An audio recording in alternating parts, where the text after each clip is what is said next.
के लिए तैयार हो जाए। ठीक है, तो आप लोग हमारे साथ पेन और कॉपी निकालिए और इसे कॉपी में लिखने का चालू कर दीजिए और इसे सुबह सुबह उठकर इसे याद कीजिए। ठीक है, सुबह सुबह उठकर इसे याद कीजिए। अब समय नहीं रहा, बहुत नज़दीकी टाइम आ गया है। तो चलिए आपका क्वेश्चन के बारे में बताएंगे। क्या क्वेश्चन है? मोस्ट इम्पोर्टेंट सब्जेक्टिव क्वेश्चन के बारे में बताने वाले हैं। तो आपका फर्स्ट नंबर क्वेश्चन है जी कि प्रकाश के अपवर्तन के नियमों को लिखे। मोस्ट इंपोर्टेंट क्वेश्चन है जी कि प्रकाश के अपवर्तन के नियमों को लिखे। तो ध्यान दीजिएगा, पहले हम जानेंगे कि प्रकाश का अपवर्तन है क्या। ठीक है, प्रकाश का अपवर्तन किसे कहते हैं जानिए। प्रकाश के एक माध्यम से दूसरे माध्यम में जाने पर उसकी क्या है, दिशा में होने वाली परिवर्तन की घटना को क्या कहते हैं? प्रकाश का अपवर्तन कहते हैं। क्या कहते हैं जी? प्रकाश का अपवर्तन कहते हैं। समझ गए ना कि यानी एक माध्यम से दूसरे माध्यम में जाने वाली उसकी दिशा में होने वाली परिवर्तन की घटना को हम क्या कहते हैं? प्रकाश का अपवर्तन कहते हैं। प्रकाश का अपवर्तन कहते हैं। बताइए, यदि हमारे पिछले वीडियो भी देखे होंगे तो आप लोग को भी जरूर पता होगा, बहुत बेहतरीन से पता होगा। तो चलिए, आप लोग को भी पता है तो यदि तो बताइएगा, प्रकाश का अपवर्तन के कितने नियम होते हैं? प्रकाश के अपवर्तन के कितने नियम होते हैं जी? बताइए, प्रकाश के अपवर्तन के कितने नियम होते हैं? तो 2 नियम होते हैं। फिक्स है, 1 नंबर लूट लीजिए यहीं से, 1 नंबर लूट लीजिए। ऑब्जेक्टिव में आपको फिक्स है जो पूछेगा प्रकाश के अपवर्तन के कितने नियम होते हैं, तो 2 नियम होते हैं। कितने नियम? 2 नियम। परावर्तन कहे या अपवर्तन कहे, ठीक है, आपको रट लेना है, मन में ध्यान कर लेना है कि 2 होते हैं। प्रकाश के अपवर्तन के नियम या अपवर्तन या परावर्तन के कितने नियम होते हैं जी? 2 नियम होते हैं। ठीक है, तो आप चलिए हम आज बताएंगे किसके बारे में? अपवर्तन के नियम, यानी अपवर्तन के नियम के बारे में। ठीक है, तो फर्स्ट नंबर है जी कि आपतित किरण, अपवर्तित किरण और आपतन बिंदु पर अभिलंब तीनों एक ही तल में होते। तीनों क्या होते हैं जी? एक ही तल में होते हैं। फर्स्ट पॉइंट ये हो गया। सेकंड पॉइंट पे ध्यान दीजिएगा मेरे भाई, सेकंड पॉइंट पे ध्यान दीजिएगा कि प्रकाश के किसी खास रंग के लिए, यानी प्रकाश के किसी खास रंग के लिए आपतन कोण की जाया और अपवर्तन कोण की जाया में एक निश्चित अनुपात होता है। एक क्या होता है जी? एक निश्चित अनुपात होता है जिससे अपवर्तनांक कहते हैं। जिससे क्या कहते हैं जी? अपवर्तनांक कहते हैं। इस नियम को भी क्या कहते हैं जी? स्नेल का भी नियम कहा जाता है। ठीक है, यानी इस नियम को क्या कहा जाता है जी? स्नेल का नियम कहा जाता है। ठीक है, तो बताइए, आप इसे भी कह सकते हैं, कहेगा कोई स्नेल का नियम किसे कहते हैं? ठीक है, तो बताइए कि अपवर्तन यानी आपतन कोण की जाया, अपवर्तन कोण की जाया में एक निश्चित अनुपात होता है, उसे हम यानी उसे हम क्या कहते हैं? नियम, यानी नियम को स्नेल का नियम कहा यानी भी कहा जाता है। ठीक है, चलिए बताइए, अगला नंबर क्वेश्चन है आपका 2 number question, most important question है, VVI क्वेश्चन। देखिए, ध्यान दीजिएगा, आपको पता है कि स्पष्ट न्यूनतम दूरी देखने के लिए कितना दूरी होना चाहिए? कितना दूरी होना चाहिए बताइए ना जी? 25 सेमी। ठीक है, कितना? 25 सेमी होना चाहिए, है ना? अधिकतम देखने के लिए अनंत होगा, यानी अनगिनत होगा।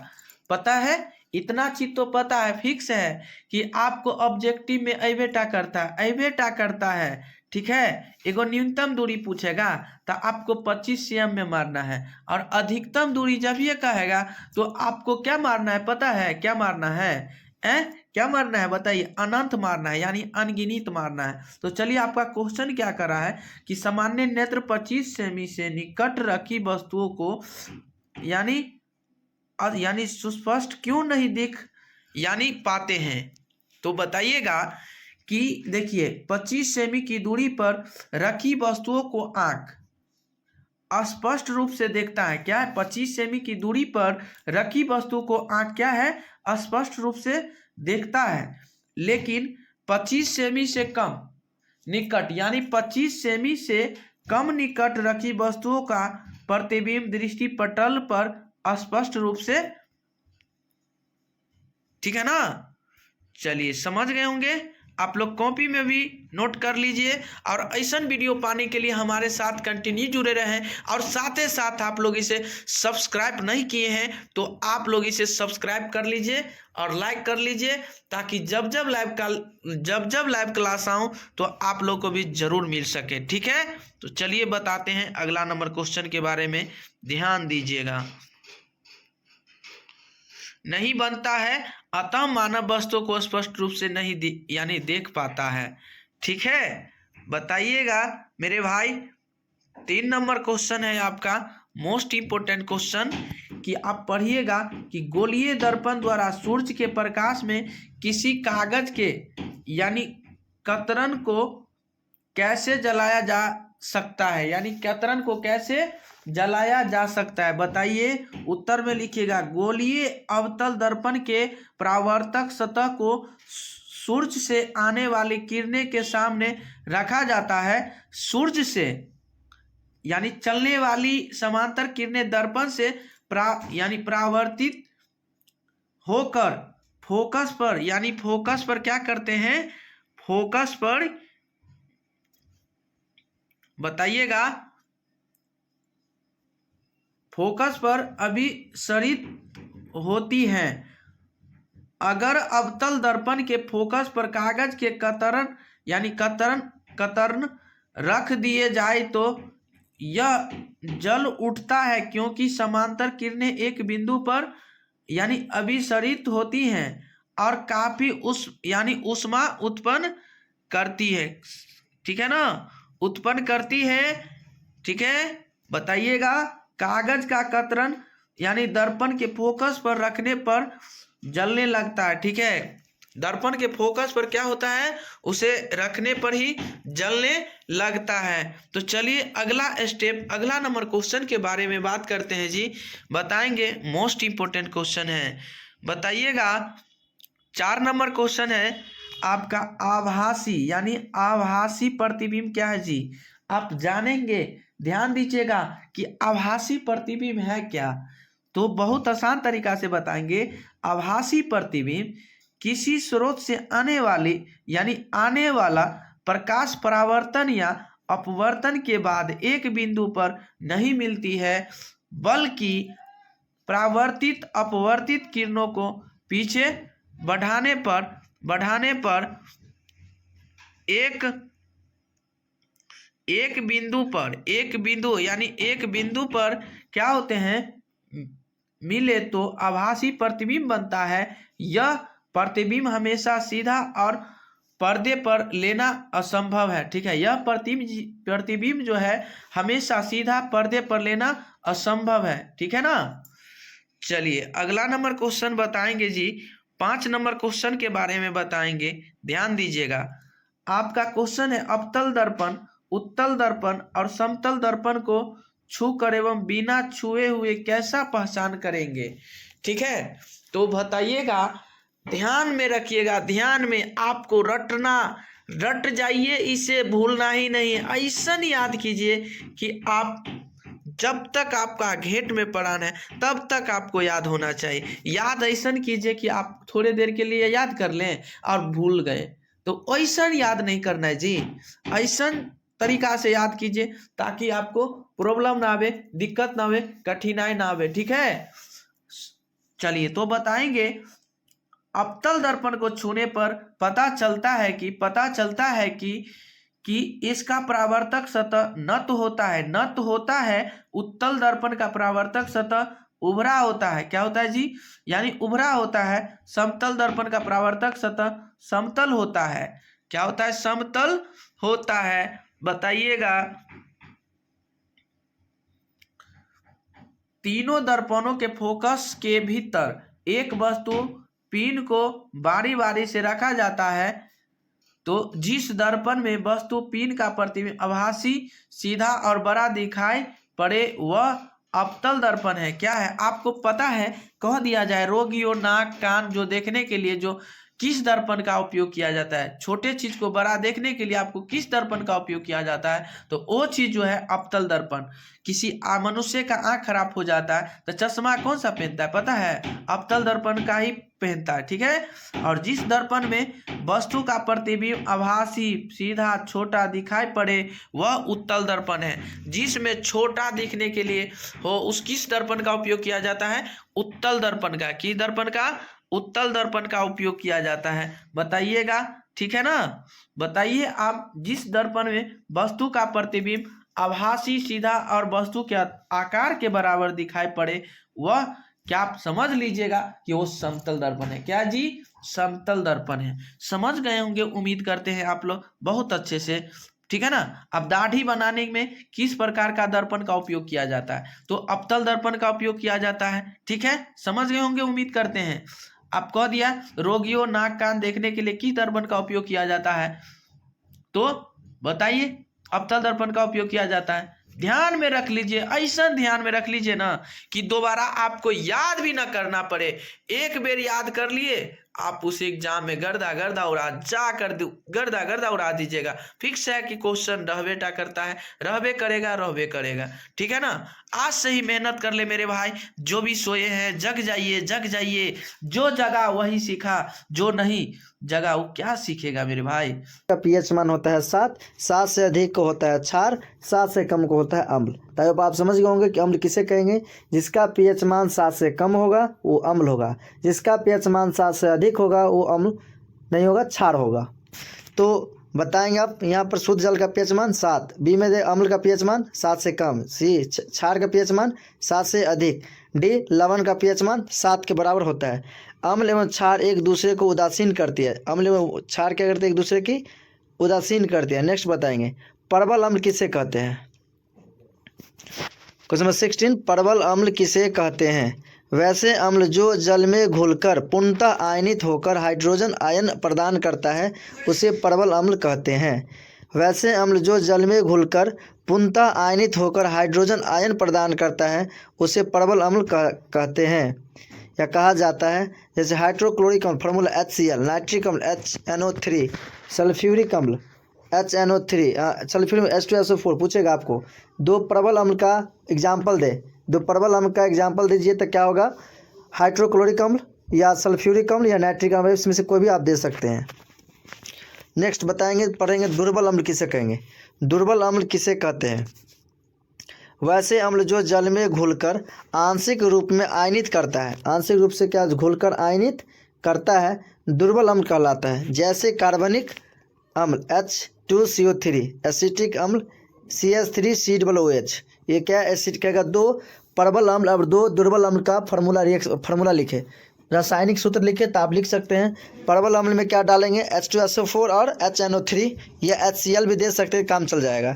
सल्फ्यूरिक अम्ल में देंगे इसमें दुर्बल अम्ल में तो एक डालेंगे कार्बनिक अम्ल H2CO3, एसिटिक अम्ल CH3COOH। नेक्स्ट क्वेश्चन पढ़ेंगे 18 नंबर, सांद्र अम्ल तथा तनु अम्ल किसे कहते हैं? क्वेश्चन नंबर 18, सांद्र अम्ल तथा तनु अम्ल किसे कहते हैं? जब विलयन में अम्ल की मात्रा अधिक रहती है तो उसे हम सांद्र अम्ल कहते हैं। सांद्र अम्ल किसे कहेंगे? जब विलयन में, आप विलयन किसे कहेंगे? जब दो कोई घोल हो, जैसे मान लीजिए दूध और पानी, तो दूध ज़्यादा पानी कम तो दूध अच्छा हुआ, जब पानी ज़्यादा हुआ दूध कम हो गया तो पानी ज़्यादा हो गया। तो वही बात उसी तरह प्रकार का होता है। जब विलयन में अम्ल की मात्रा अधिक रहती है, जब विलयन में अम्ल की मात्रा अधिक रहती है तो उसे हम सांद्र अम्ल कहते हैं। इसी जल की मात्रा कम होती है, इसकी जल की मात्रा क्या होती है? कम होती है। जब विलयन में अम्ल की मात्रा कम होती है और तनु अम्ल कहा जाता है, तनु अम्ल कहा जाता है। तनु मतलब कमज़ोर, मतलब कम, तनु कमज़ोर, कहीं तन्नुक है मतलब कमज़ोर है, मतलब जिस घोल में या जिस विलयन में अम्ल की मात्रा कम हो उसे हम तनु अम्ल कहेंगे।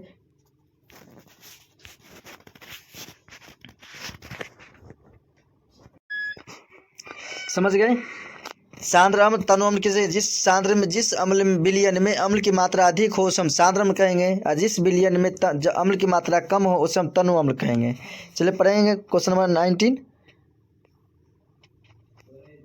प्रबल भस्म किसे कहेंगे? वैसे भस्म जो जल में विलीय पूर्णतः चयनित होकर हाइड्रोक्साइड आयन O देता हो उसे हम प्रबल भस्म कहते हैं, जैसे सोडियम हाइड्रोक्साइड, पोटेशियम हाइड्रोक्साइड।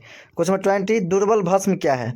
वैसे भस्म जो जलीय विलयन में आंशिक रूप से आयनित होकर कम मात्रा में हाइड्रोक्साइड आयन प्रदान करता है उसे दुर्बल भस्म कहते हैं, जैसे अमोनिया हाइड्रोक्साइड NaCO4OH या कैल्शियम हाइड्रोक्साइड CaO2 अब नेक्स्ट क्वेश्चन है, आप बताएंगे लवण किसे कहते हैं? क्वेश्चन 21, लवण क्या है? अम्ल तथा भस्म की अभिक्रिया से लवण का निर्माण होता है तथा जल बनता है। अब लवण क्या हुआ? अम्ल तथा भस्म की अभिक्रिया से लवण का निर्माण होता है तथा जल बनता है। लवण में दो मूलक उपस्थित होते हैं, एक मूलक भस्म की प्राप्ति करते हैं और दूसरी मूलक अम्ल की प्राप्ति करते हैं। भस्म से प्राप्त मूलक भास्मिक मूलक कहलाते हैं और यह धनावेशित होते हैं। यह क्या होते हैं? धनावेशित होते हैं। अम्ल के द्वारा प्राप्त मूलक को अम्लीय मूलक कहते हैं।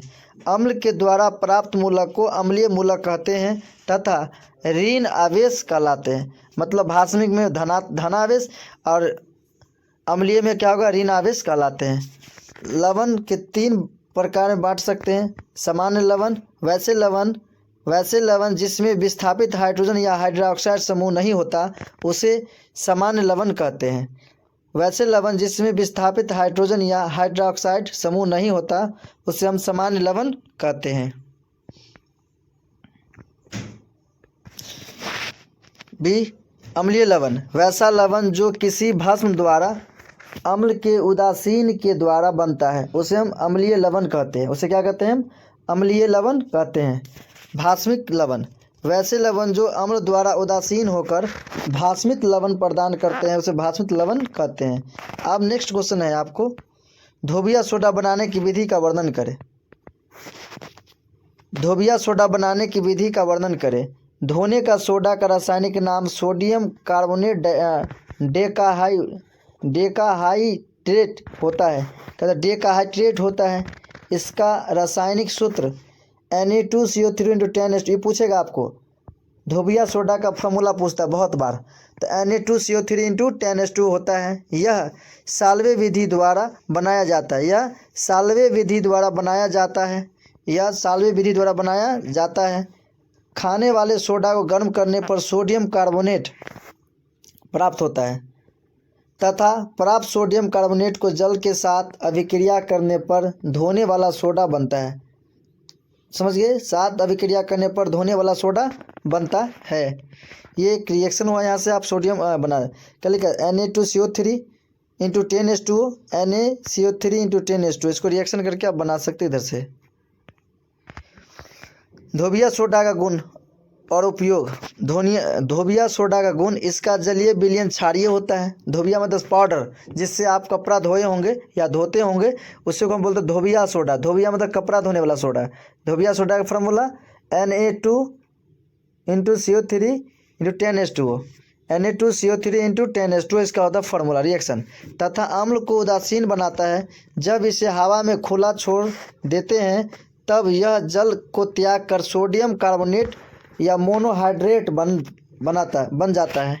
इस क्रिया को उत्फुलन अभिक्रिया कहते हैं। उत्फुलन अभिक्रिया। एक है उत्पादन या एक उत्प्लावन बल। एक उत्प्लावन बल के कारण मान लीजिए कोई भी वस्तु पानी में डूबा हुआ आप फिंगर से उठा सकते हैं, लेकिन जैसे एक डोल बाल्टी पानी है, पानी में है, बाहर में आपसे एक हाथ से नहीं उठेगा और वो पानी में एक फिंगर से आप उठा सकते हैं। क्यों? कौन से बल के कारण होता है? ये उत्प्लावन बल के कारण होता है। कौन सा? आप देखे होंगे कहीं गांव में अगर होंगे तो बाढ़ के समय में बड़े बड़े गाछ यानी बड़े बड़े लकड़ी एक आदमी दहला के ले आता है, और जबकि वो 10 आदमी अगर सूखा में छोड़ दिया जाए तो 10 आदमी की वजह से भी नहीं उठ सकता है। तो आपसे पूछ दिया जाए कि पानी में कोई भी वस्तु रखी हुई हल्की महसूस होता है, क्यों? तो उत्प्लावन बल के कारण। कौन बल के कारण? उत्प्लावन बल के कारण क्या होता है? वो हल्के महसूस होते हैं। धोबिया सोडा का उपयोग। धोबिया सोडा का उपयोग यहाँ देखेंगे। इसका उपयोग कपड़ा धोने के लिए किया जाता है। पहली बात, धोबिया सोडा का उपयोग कहाँ किया जाता है? कपड़ा धोने के लिए किया जाता है। पॉइंट नंबर 2, इसका उपयोग कांच, कागज, साबुन इत्यादि के उत्पादन में किया जाता है। ऑप्शन नंबर 3, इसका उपयोग पेट्रोलियम को शुद्ध करने में होता है तथा खारे जल को मृदु जल बनाने के लिए किया जाता है। इसका उपयोग कपड़ा धोने के लिए किया जाता है। इसका उपयोग कांच, कागज, साबुन इत्यादि उद्योग में किया जाता है। इसका उपयोग पेट्रोलियम को शुद्ध करने में होता है तथा खारे जल को मृदु जल बनाने में किया जाता है। तो आप समझ गए यहाँ पर। नेक्स्ट क्वेश्चन पढ़ेंगे 25।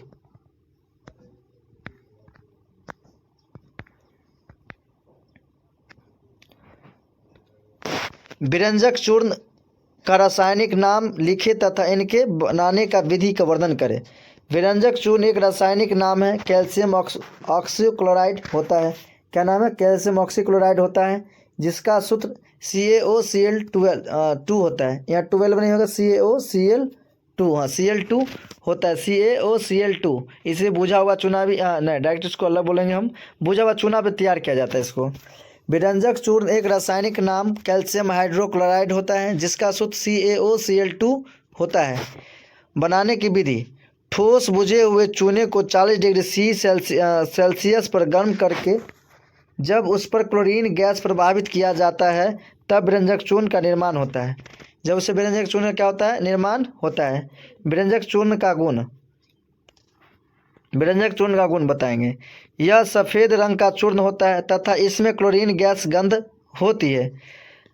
हवा में खुला छोड़ देने पर यह क्लोरीन गैस मुक्त करती है।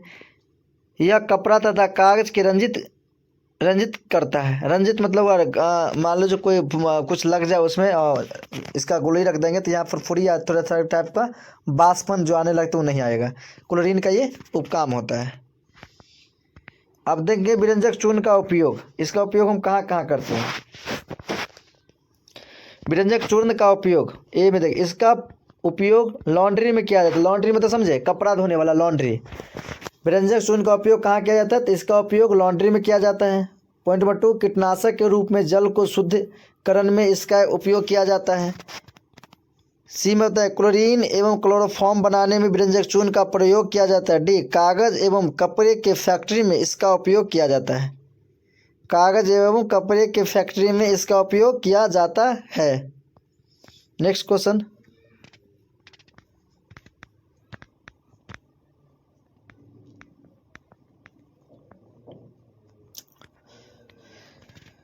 Question number 26। Plaster of Paris के रासायनिक नाम को लिखे तथा उनके बनाने की विधि का वर्णन करें। प्लास्टर ऑफ पेरिस का रासायनिक नाम है कैल्शियम सल्फेट हेमीहाइड्रेट होता है। इसका रासायनिक सूत्र यहाँ लिखें, इसका होता है, उसका लिखें इसका रासायनिक सूत्र CaSO4 × प्लास्टर ऑफ पेरिस। एक होता है जिप्सम को तो 2S2 है, प्लास्टर का H2O। जब किसी का हाथ टूटता हो तो इसी प्लास्टर से उसे प्लास्टर करके उसे फिट यानी सही किया जाता है। समझ गए? प्लास्टर ऑफ पेरिस का रासायनिक नाम कैल्शियम सल्फेट हेमीहाइड्रेट होता है।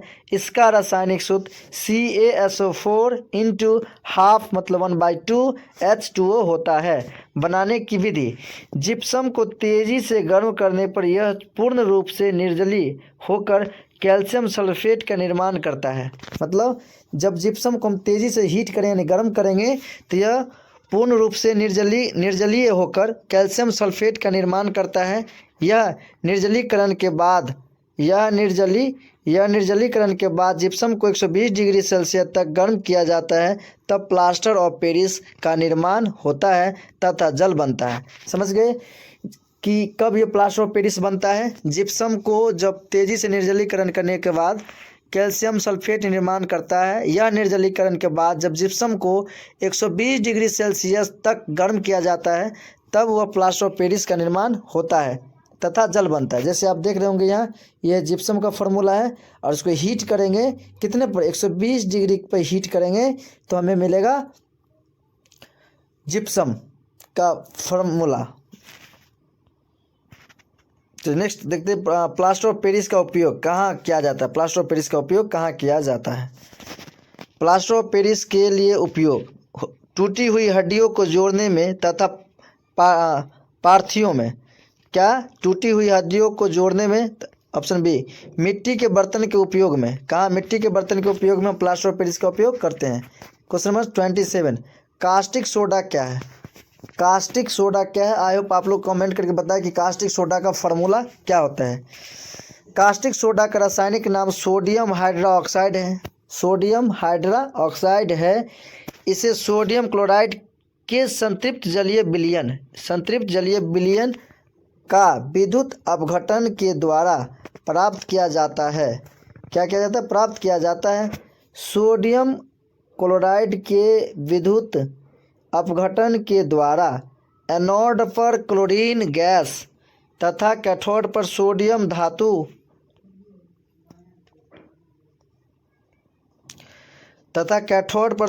धातु प्राप्त होता है। अब यह सोडियम धातु जल से अभिक्रिया करके सोडियम हाइड्रोक्साइड बनाता है।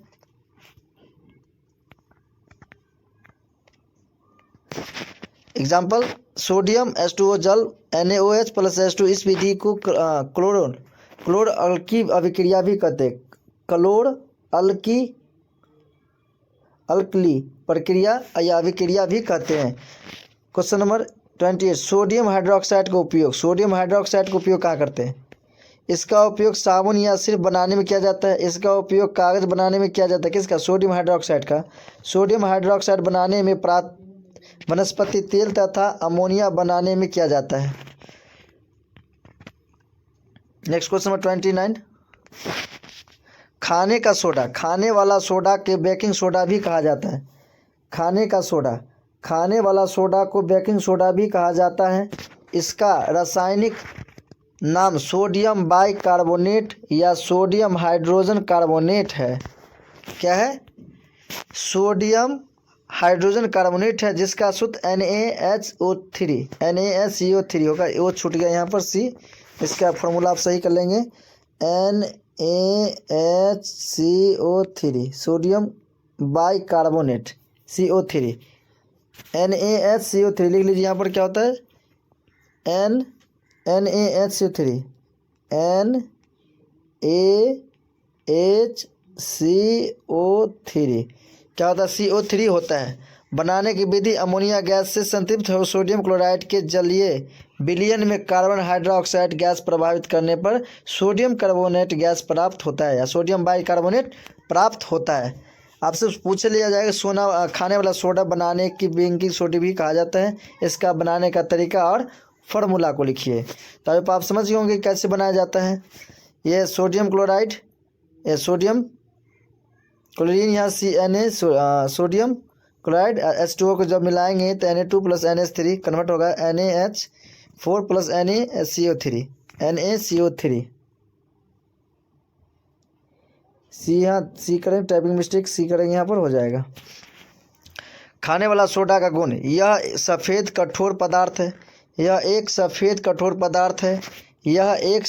कठोर पदार्थ है तथा जल में घुलनशील है। इसका जातीय विलयन क्षारीय होता है और इसका pH मान 7 से अधिक होता है तथा लाल लिटमस पत्र को नीला कर देता है। खाने वाले सोडा का उपयोग।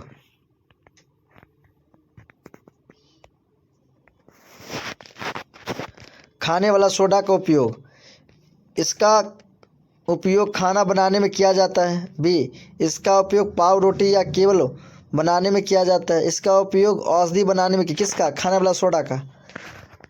नेक्स्ट क्वेश्चन बढ़ेंगे 30, जैव प्रक्रम किसे कहते हैं? वे सभी क्रियाएं जिनके द्वारा जीवन की रक्षा होती है उसे हम जैव प्रक्रम कहते हैं। वैसे सभी क्रियाएं जिनके द्वारा जीवन की रक्षा होती है उसे हम जैव प्रक्रम कहते हैं। जैव प्रक्रम जैसे श्वसन, पाचन इत्यादि। पोषण किसे कहते हैं बताएंगे आप? पोषण किसे कहेंगे?